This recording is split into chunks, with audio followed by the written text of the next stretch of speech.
Miscellaneous minds, never explaining the minds. Devilish grin for my alias, aliens who respond. Peddling sin, thinking maybe when you get old you realize I'm not gonna fold or demise. I don't smoke crack, motherfucker, I sell it.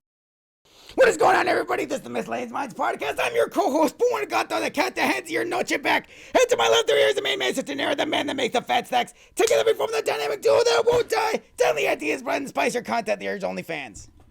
What is going on, everybody? Before we get into tonight's topic, please make sure to like, comment, hate, subscribe, DM us about the bullshit. And with that, let's get right into it. So, we have a fight on our hands. My man, hit him with them stats. All right. Yair Rodriguez, El Pantera, with a record of 16-4-0 with one no contest. Last match was against Alexander Volkanovski. It was a TKO loss. Going up against Brian Ortega, T-City, with a record of 15-3-0, also one no contest. Last match was against Yair Rodriguez in a TKO loss. All right, y'all. So listen, we came to give y'all our takes on this particular fight. Now listen, I think both of these guys are great fighters. I'll be honest with you, no matter who wins, whether it's T-City, whether it's Jair, I'm okay with either one of those guys winning. I think they're both great, and I think they would do great if either one won. Now, with that being said, I do think that Yair is a great fighter with insane kicks. I think the way that he uses his kicks to get at you, wear you down, I think is phenomenal. I think T-City has a chance to shock the world, much like he almost shocked the world when he almost choked out Volkanovski. I think either one of them winning is going to be great. I'll be honest with you. I think Yair is just a little bit ahead of T-City. I think, if we're ranking fighters, I think he's just a little bit of a step ahead in comparison to T-City. But again, it's going to be a great fight for for us fans. Either way, doesn't matter who wins, it's going to be a great fight. What do you think about that, my man?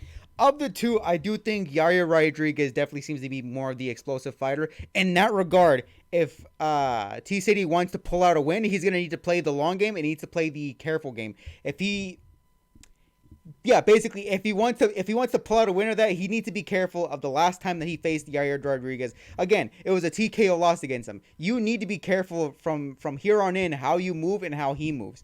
If you learned your lesson from the last fight, cool, phenomenal. You should play that to your advantage. You know how he moves from now on. Now you need to be a little bit more careful of his fight patterns and how he moves around the ring. Again, like you said, explosive kicks. Be very well aware of that. Now, as my personal pick, who I would personally want to win, I'm going to say Yair Rodriguez. Again, given the resume, given where his trajectory is going, personally, I kind of want to see that further going for him. If T-City manages to pull it out, phenomenal for him. I couldn't be happy for the man. He does deserve it. But I will say, it's going to have to be a careful and long and winding road for you to actually get there. And Yair Rodriguez is going to be the first step in that.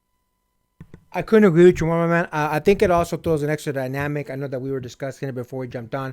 Now that Ilia Topuria is at the top of the food chain there, I think it's going to be an interesting fight depending on whoever wins. Given both of these guys, both T-City and Yair have both had a loss to Volkanovski. I think, hey, look, listen, it's a good way to shake up the division.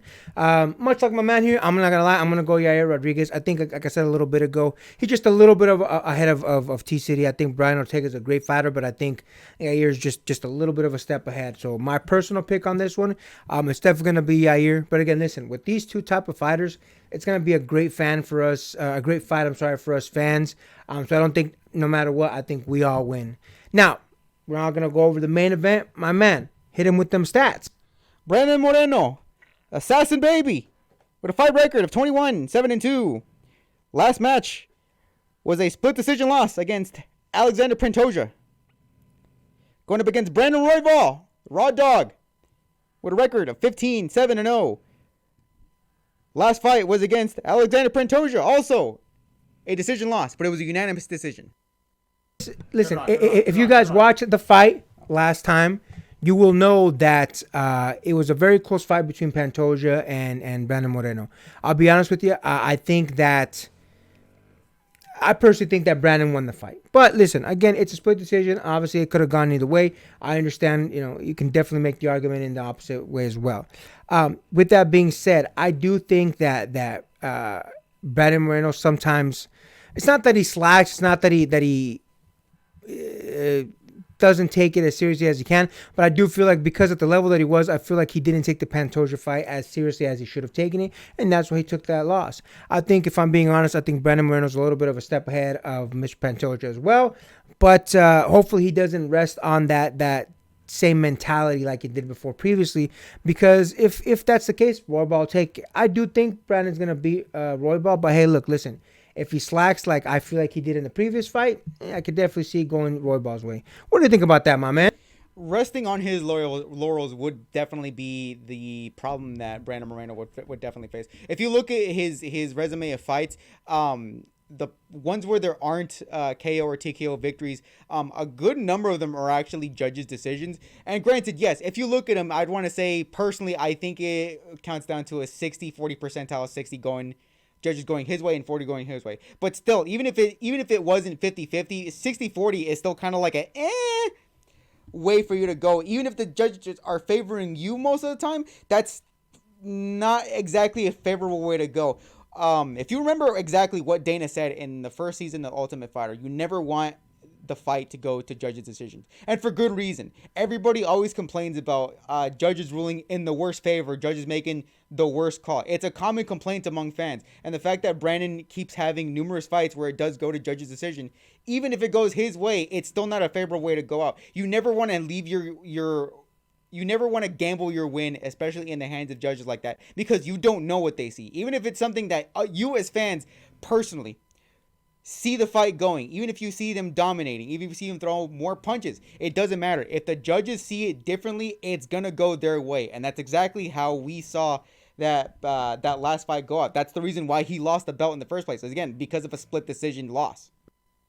Yeah, my man, I couldn't agree more. Listen, I'll be honest with you. Again, just like the previous fight we discussed, I do think that Brandon Moreno is just a little bit of a step ahead of Royval. Again, Royval is still a great fighter. I'm not saying that he's not. But there's certain fighters that you see in the divisions that you know are just a little bit of a step ahead of the competition. Pantoja is one of them. Same thing. Pantoja is on the same level as Brandon Moreno. Again, I feel like Moreno's just a little bit ahead of him. But regardless, listen, it's going to be a great fight. My personal pick for this guy, I'm going to definitely pick Brandon Moreno. I think he's going to do enough to outwork Royval. I think he's going to do enough to hopefully put him out. But even if it goes to decision, even though I know you'd advise against that, I think it's going to go his way. I think he has enough in the tank to really make a good argument for him winning the fight. What's your pick, my man? I think, yeah, it's also going to be Brandon Moreno, but I also think he's not going to try and exert himself. I think he's going to go in with the mentality that he deserves that rematch with Pantoja. And again, I agree, but again, are the judges going to see it that way? So I think he's not going to waste as much energy in this fight. I think it's going to go towards decision in favor of Moreno, a unanimous decision, because he's going to try and secure a victory, but not really exert himself too much to overtire himself. That's what I think.